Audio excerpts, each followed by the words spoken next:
Welcome back from the ad break. Viewers at home, you are still watching Prime Live. Joining us on Zoom is Mogamad Salie, who is going to be giving us a book review. His book called Chicken Legs, A Loner's Way. Now, this is an interesting title, but Chicken Legs, A Loner's Way. In this powerful book, Mogamad weaves together his unique experiences of growing up autistic during apartheid South Africa, exploring themes of resilience, longing, and self-discovery in a society that struggles to embrace difference. Now, throughout his journey, Mogamad details the obstacles he faced, and from being left out of games and conversations to navigating the structures of a repressive regime. Now, yet he also shines light in the powerful bonds of family and the encouragement that they actually provided. Assalamu alaikum, and thank you so much for joining us on Prime Live.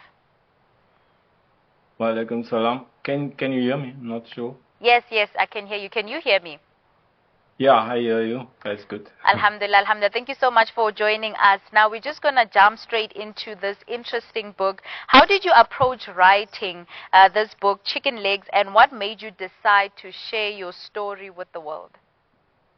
So, as I grew up, I didn't know I was autistic. However, I did feel like disconnected and not really like, there's a lot of things that was like bothering me. So, I had to write it out because I didn't really have much people I could connect to and talk about it. So I felt when I was writing it was a kind of a self-therapy.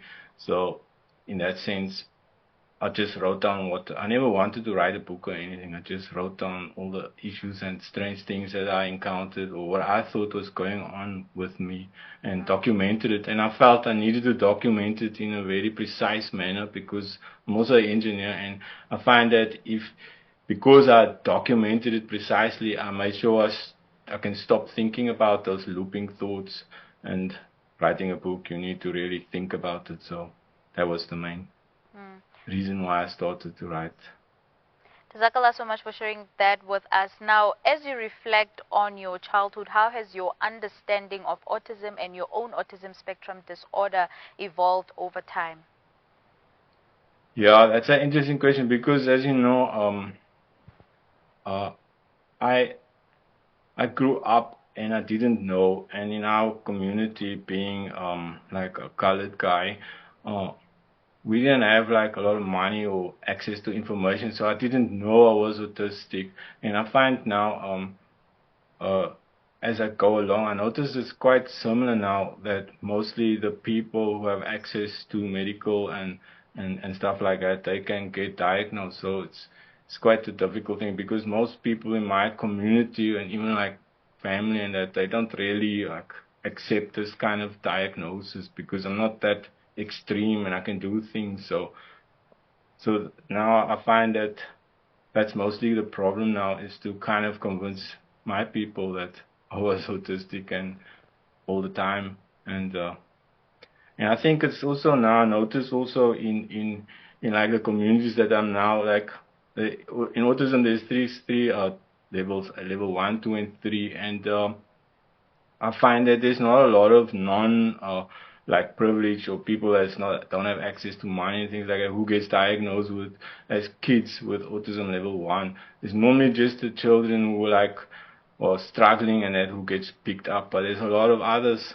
that don't get picked up, and it's like doesn't mean because you're not struggling that you're quite happy and fitting in and feeling okay.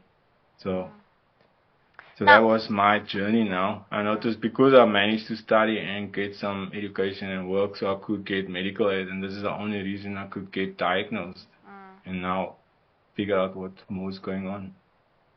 So now, I just want us to speak more on the fact that you were obviously born in the times of apartheid in South Africa, and you were born into the colored community. How has this complex social political climate shaped your experiences as a child, both in terms of identity and opportunities? Because you're speaking of the fact that you educated, went to school. Take us through the journey and the challenges and everything that you had to go through to get to where you are today. Yeah, as I mentioned earlier, I mean, like my parents didn't have any like money or education or anything, but they knew that we have to see that they realized that for their kids to get something, they need to get some education. So my parents, especially my mother, really pushed that right from the start, and my father always backed us up with that because it was difficult living like that. And even when I had to go to university, I didn't like have money for it or anything, so need to figure out, take loans, how to get there. But I always had my mother that said she would stand with me. So in our family, it's like was important to get something. So if I look at my like my cousins, I have I think maybe around 50 cousins in total, and from that 50 cousins, I only know about five that went to university. So, and three of those five are from me and my two brothers. So my parents really put a huge effort, even though we didn't have money or anything, to make sure we do, study and to get something so that we can, make a living. And also because I didn't know then that I was autistic.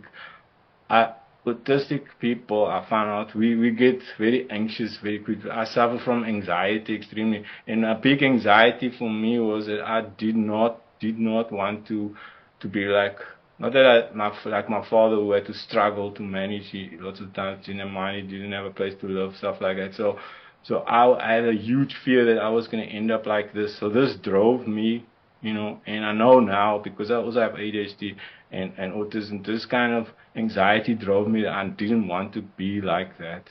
So it pushed me very hard, even though, our education, I don't need to go into how it was for all the colored people then, but it wasn't that easy. But I kept going.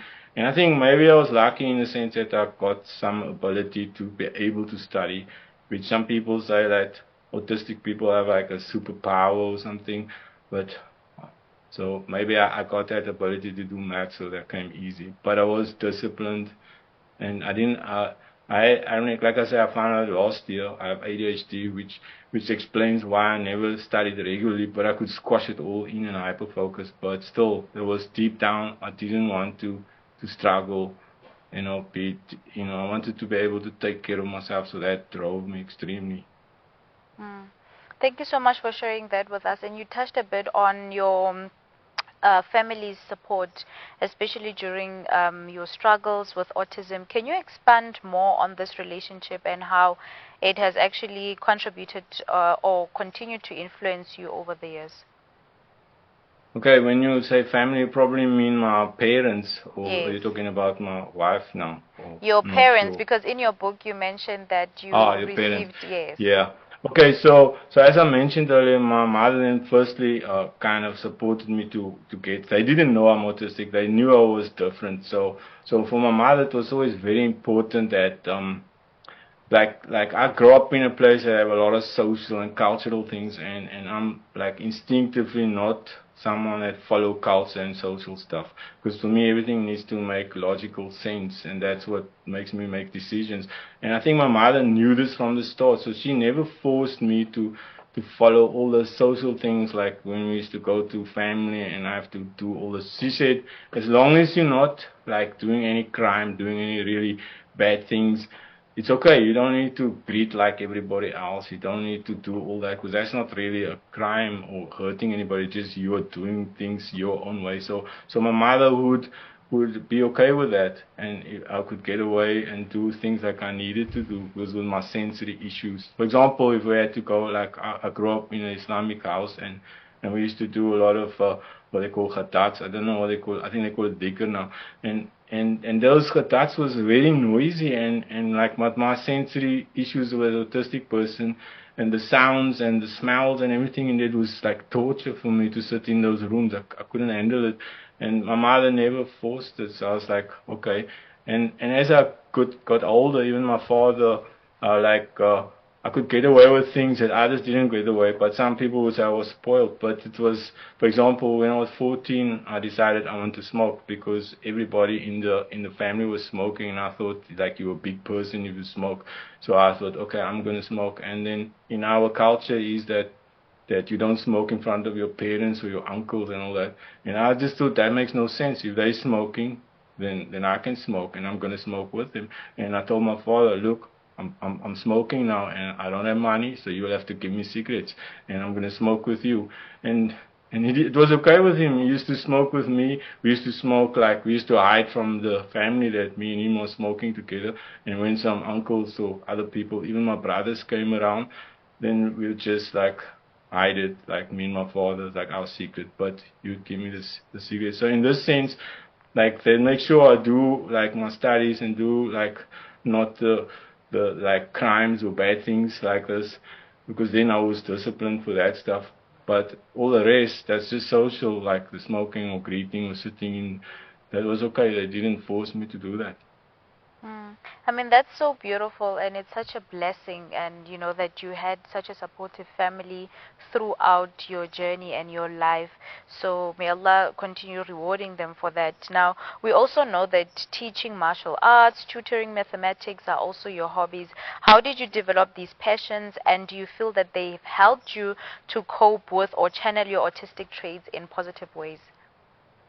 So, like I said earlier, they say some autistic people have like a superpower, and I do. Maybe I don't know how great I am super, but I do have an ability to understand like rules and things, like in mathematics or physics. There's rules and formulas and stuff that you must follow, and then you have to apply it. Now, for me, patterns and things like this was always like very easy. For example, I mean, I could count before I was 3 years old. I could tell the time and into the thousands, and that was very simple. So and with the discipline, so that helped me to be able to like get educated, because school was quite easy, because that is kind of my thing. Anything that you have to figure out, I can figure out and I can apply it. However, everything has got to do with social and humans and society, that's confusing. I don't understand that, because it doesn't make sense. There's no logic in it. So that was difficult. So in the same way, like martial arts, it's basically you learning techniques and then applying it. So it's basically like mathematics. And I was also given a gift from God that physically I'm quite good. Like I could run fast and all that. So because of that ability, I could learn martial arts. Now, what happened was, like, when I grew up as a kid, we used to play fight games amongst groups, and I always used to get beaten up when I was much younger, because I could never connect with a group to protect me. So I knew from start, from a young age, I needed to learn, like, teach myself how to fight, so I could, be okay. So this is probably why I learned the martial arts like my whole life. So to me, martial arts and mathematics and physics and engineering, which I became, it's the same thing. You learn strategies, techniques, and you apply it. And I was lucky enough. So because I did the martial arts, like I said, it kept me, like, one thing that I do for relaxation, because I get very stressed out and anxious, is like I need to be physically active. Like, also with my ADHD, I never knew I used to jump around in the class and walk around, and I didn't sit still. So when I exercise, my body produces dopamine, and that kind of relaxes me. So the martial arts would give me that relaxation and nice feeling. So I got really into it. I became like the fourth South African who had a Brazilian Jiu-Jitsu black belt. And I coached that for a long time. And in the same way, because of my mathematics and physics, I could become an engineer, and I could work, and I could make a decent living. And that was important for me. So yeah, so I think my parents, I can thank for that, for giving me the discipline, and God for giving me that abilities. And I think I did. It wasn't easy. It was a lot of effort, but I just continued. And I think that's the autism that keeps me going. Like, I just have to do it, because I'm very scared to be, like, stability is the most important for me in my life. I'm very scared that I will become, like, needy of people, and I know I don't connect with people, and there's not going to be anybody who's going to want to take care of me. So I had to take care of myself. Thank you so much for sharing that with us. Now, given your life experiences, and I mean, what are your hopes for the future, be um, in terms of inclusivity in South Africa and beyond, especially for people that are on the autism spectrum? You see, I think even now autism is like an information issue, and if you don't have access to information, you don't get recognized. So like just to get a diagnosis, you need information, you need money for that because it's very expensive. So I find like in the autistic communities that I'm in, most of the people that's adults that get diagnosed are the previous privileged white people. There's not non-whites, there are very few of them. So I hope that awareness comes so more people can know this, because especially in those communities people don't understand what autism is. They think it's Rain Man, but it's not exactly Rain Man. So I just hope people will start to understand that it's we are a little bit different, but we also part of the society and can do things, you know. So I hope that can come. Inshallah. Jazakallah so much, Muhammad, for joining us, for sharing your journey as an author, but also just as someone who's living or grew up also with autism. Thank you so much for your time and for sharing your insight. Thank you. Thank you for being here. Yeah. Jazakallah so much. Viewers at home, that was an amazing interview that I just had with Mogamad Salie. We spoke on his book called Chicken Legs, A Loner's Way, and also just his journey with living with autism and the support that he has gotten from his family also during this time.